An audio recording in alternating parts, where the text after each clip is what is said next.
Rohit Sharma slip fielding, అట్లాగే Virat Kohli aggression ఇక test క్రికెట్లో అయితే అస్సలు చూడలేము.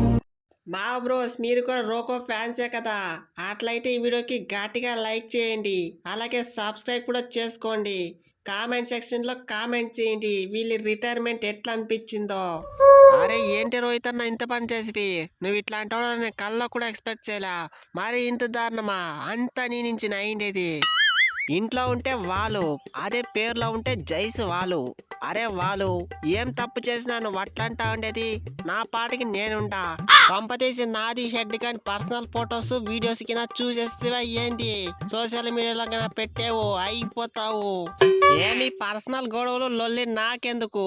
నేను అడుగుతా ఉండేది కోహ్లీ అన్న రిటైర్మెంట్ గురించి. అంతా నువ్వే చేసింది. నువ్వు కనుక రిటైర్మెంట్ తీసుకోకపోయింటే కోహ్లీ అన్న కూడా ఇప్పుడు తీసుకుండే వాళ్ళు కాదు. ఇప్పుడు చూడు ఏమైందో, ఒక్క వికెట్ కాస్త ఇప్పుడు 2 వికెట్లు అయిపోయింది. మరి ఇప్పుడు మా టెస్ట్ టీం ని కాపాడేదెవరు? వచ్చే ఇంగ్లాండ్ సిరీస్ లో కొట్టేదెవరు? కోహ్లీ రిటైర్మెంట్ కి నాకే అస్సలు సంబంధమే లేదు.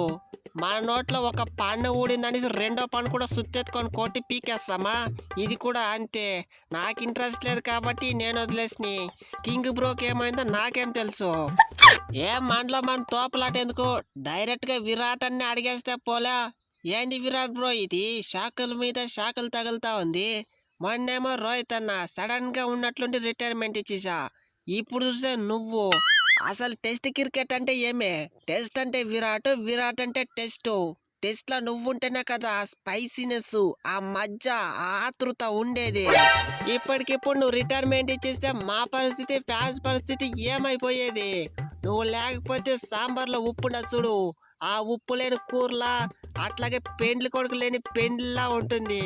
నువ్వే కదా మెయిన్. నువ్వే రిటైర్మెంట్ ఇచ్చేస్తే ఎట్లా?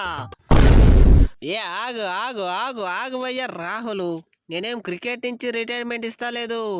ఓన్లీ ఇప్పుడు టెస్ట్కి ఇస్తా ఉండా. ఆల్రెడీ T20 ఎప్పుడో ఇచ్చేసిండా తెలుసులే మీకును. అయినా ప్రస్తుతానికి ఇండియాలో చాలా మంది టాలెంట్ ప్లేయర్లు ఉండారు కదా, యంగ్స్టర్స్. వాళ్ళకైతే ఆపర్చునిటీ రావాలా పాపం.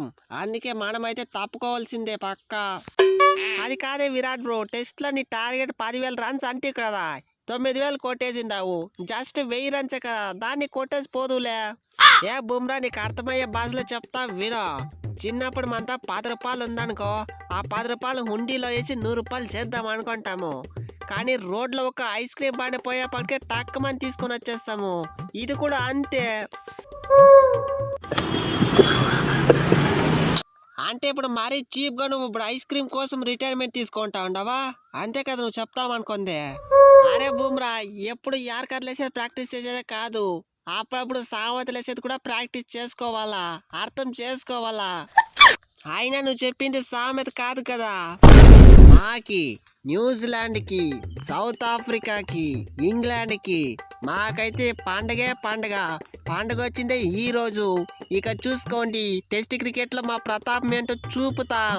చూపేదేమి రాసి పెట్టుకోండి. ప్రతి సంవత్సరం BGT మాదే, అన్ని మాదే, డబుల్ టీజీ కూడా మాదే. ఇక ఆస్ట్రేలియా గడ్డ అడ్డ అంతా మాదే. Virat bro test okay, T20 okay, మరి వన్డే పరిస్థితి ఏంది? అరే జింబాబరు ఏంది, నీకు వన్డేలు కూడా రిటైర్మెంట్ ఇచ్చేయాలా? నేను వన్డేలకు రిటైర్మెంట్ ఇస్తే పాకిస్తాన్ కుత్తులో బాంబు ఎవరు పెడతారు? అరే ఏందే విరాట్ ఇది, కలిసి గెలుస్తాం, కలిసి సెలబ్రేట్ చేస్తాం, కలిసి బాధపడతాం, చివరికి కలిసి రిటైర్మెంట్ కూడా తీసుకోండి మీ. ఇంకా ఇండియా టెస్ట్ క్రికెట్ పరిస్థితి ఎట్లుంటుందో నాకే అర్థం అవ్వట్లేదు. చూద్దాం ఏం చేస్తారో.